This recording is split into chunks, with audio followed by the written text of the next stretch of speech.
बिस्मिल्लाहिर्रहमानिर्रहीम सल्लल्लाहु अला हबीबिही मुहम्मदिन व आलिही व सहबिही वसल्लम। अस्सलाम वालेकुम मेरी प्यारी सी यूट्यूब फैमिली, मरियम की तरफ से आप सबको बहुत बहुत सलाम। दुरूद पाक पढ़ने के लिए बेशुमार फ़ज़ाइल और बरक़ात हैं। दुरूद पाक कब कहाँ कहाँ और कैसे कैसे काम आता है, अगर इन अहादीस पर नज़र दौड़ाएं तो सच्ची बात यह है कि अक्ल हैरान हो जाती है कि एक वजीफ़ा है कि नमात इतने हैं, इसके इतने ज़्यादा दर्जात हैं। नॉर्मली एक टैबलेट जो है वो एक मर्ज़ या मैक्सिमम 2-3 मर्ज़ के लिए काम आती हैं। एक चाबी एक ताले को खोलती है, मगर दुरूद पाक एक ऐसी चाबी है जो कामयाबियों के हर दरवाज़े को खोल देती है। मैं एक छोटा सा जायज़ा पेश करती हूँ आपके सामने।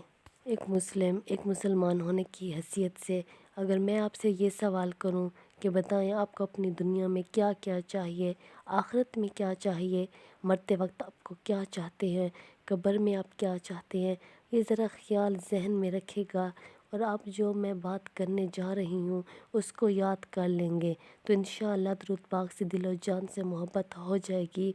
मैं इंशाअल्लाह यूँ समझते बहुत सारी हदीसों का एक निचोड़ पेश करने जा रही हूँ कि अगर आप बीमारी से निजात चाहते हैं तो दुरूद पाक पढ़ें, आप कर्ज़े से बचना चाहते हैं तो आप दुरूद पाक पढ़ें, आप रोज़ी में बरकत चाहते हैं तो आप दुरूद पाक पढ़ें, आप टेंशन फ्री लाइफ गुजारना चाहते हैं तो आप दुरूद पाक पढ़िए, आप मुसीबतों से बिल्कुल अपने आप को निकालना चाहते हैं और परेशानियों से बचना चाहते हैं तो आप दुरूद पाक पढ़िए, आप दुनिया में इज़्ज़त चाहते हैं तो आप दुरूद पाक पढ़िए, ज़िल्लत से बचना चाहते हैं तो दुरूद पाक पढ़िए, और आप ये चाहते हैं कि आपकी कब्र नूर मुस्तफ़ा से जगमगा उठे, कब्र की तन्हाई में मैं अकेला ना रह जाऊँ, दुरूद पाक पढ़िए। क़यामत के दिन नबी पाक सल्लल्लाहु अलैहि वसल्लम के परचम तले उठना चाहते हैं तो दुरूद पाक पढ़िए। इस गर्मी वाले दिन सरूर कायनात सल्लल्लाहु अलैहि वसल्लम के हाथों जमा कौसर पीना चाहते हैं तो दुरूद पाक पढ़िए। पुल सिरात से साबित कदमी से गुज़रना चाहते हैं तो ये दुरूद पाक पढ़िए, और सुन्नो नबी करीम सल्लल्लाहु अलैहि वसल्लम के साथ जन्नत में जाना चाहते हैं तो दुरूद पाक पढ़िए। आपकी ज़िंदगी में जो मसाइल, जो ख्वाहिशें और जो आपके अरमान हैं तो दुरूद पाक पढ़िए। आप मुझे एक सवाल का जवाब दे दें, मैंने जितनी बातें की उन तमाम बातों में और कुछ बाकी बच जाता है। एक मुसलमान और क्या चाहता है?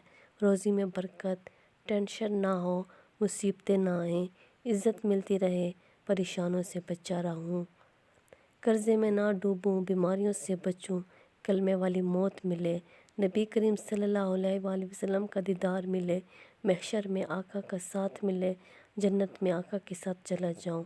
और क्या चाहिए ज़िंदगी में और आखिरत में? मुसलमान को जो चाहिए सारी बातें अहदीस में मौजूद हैं। अगर मुझे कह दिया जाए और कोई बयान ना करे, पहले हदीस सारी सुना दें, अल्लाह ताला की रहमत से भी आपको हर जुमले के पीछे जो उलमा बैठे हैं, जो किताबें पढ़ते हैं, वो जानते हैं कि ये सारी हदीसें मौजूद हैं।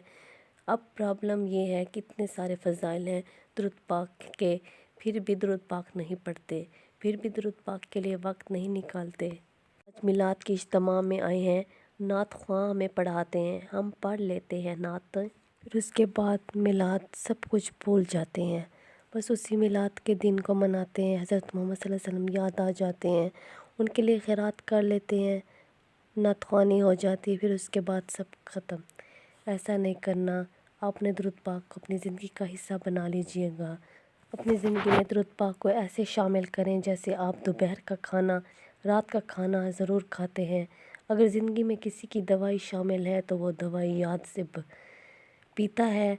अब तो एक और काम बड़ा ज़िंदगी में शामिल हो गया, पहले नहीं था। लोग वर्जिश करते हैं, जम जाते हैं, वक्त करते हैं, सेहत के लिए अच्छी बात है अगर जायज़ तरीके से करते हैं। जब ये सब चीज़ें शामिल हो गई हैं तो दुरूद पाक शामिल क्यों नहीं हो रहा?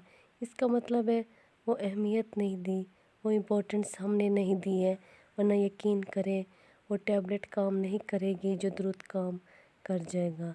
तुम्हारी दुनिया भी अब भी अच्छी कर देगा, तुम्हारी आखिरत भी अच्छी कर देगा। अल्लाह करे कि इस अहमियत को समझ कर चलते फिरते उठते बैठे हम दुरूद पाक को अपना मामूल बनाएं और अपनी ज़िंदगी में दुरूद पाक को शामिल कर दें इंशाअल्लाह। सल्लल्लाहु अला हबीबिही मुहम्मदिन व आलिही व सहबिही वसल्लम।